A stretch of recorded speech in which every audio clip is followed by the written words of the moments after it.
राज्य सरकारी कर्मचाऱ्यांसाठी एक मोठी आणि दिलासादायक बातमी ही समोर आली आहे. आता नैमित्तिक रजा म्हणजे सीएल घेताना रविवार आणि सार्वजनिक सुट्ट्या जोडण्यावर असलेली अडचण ही संपलेली आहे.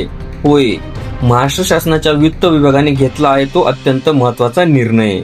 नेमका निर्णय काय घेतलाय तर वित्त विभागाने 2 मार्च 1989 रोजी दिलेली तात्पुरती परवानगी आता कायमस्वरूपी केली आहे. याचा अर्थ काय तर आता शासकीय कर्मचारी त्यांच्या नैमित्तिक रजेच्या आधी, नंतर किंवा मधल्या काळात येणारे रविवार आणि सार्वजनिक सुट्ट्या ह्या जोडून घेऊ शकतात. म्हणजेच तुमची 3 दिवसाची सीएल असेल आणि मध्ये रविवार किंवा सुट्टी असेल तर ती सुट्टी स्वतंत्र धरली जाणार नाही. पण महत्वाची अट काय तर शासनाने स्पष्ट मर्यादा घातलेल्या आहेत. त्यासाठी एका वेळेस घेतलेली नैमित्तिक रजा आणि जोडलेल्या सार्वजनिक सुट्ट्या यांचा एकूण कालावधी 7 दिवसांपेक्षा जास्त असता कामा नये. फक्त अत्यंत अपवादात्मक परिस्थितीमध्येच ही मर्यादा 10 दिवसापर्यंत वाढवता येईल.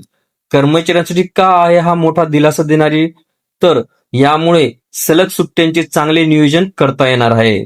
कुटुंबासोबत वेळ घालवणे सोपे होणार आहे. प्रवास किंवा वैयक्तिक कामासाठी ही सोय होऊ शकते. पूर्वीची संभ्रमाची परिस्थिती आता संपली आहे. हा आदेश राज्यपालाच्या आदेशानुसार वित्त विभागाचे उपसचिव यांनी जारी केला आहे. राज्य सरकारी कर्मचाऱ्यांसाठी हा निर्णय खरोखरच मोठा दिलासा देणारा ठरणार आहे. तुम्हाला काय वाटते? हा निर्णय योग्य आहे का? कॉमेंट्स मध्ये नक्की सांगा आणि अशाच महत्त्वाच्या सरकारी अपडेट्ससाठी चॅनलला सबस्क्राईब करा, व्हिडिओला लाईक करा आणि शेअर करायला विसरू नका.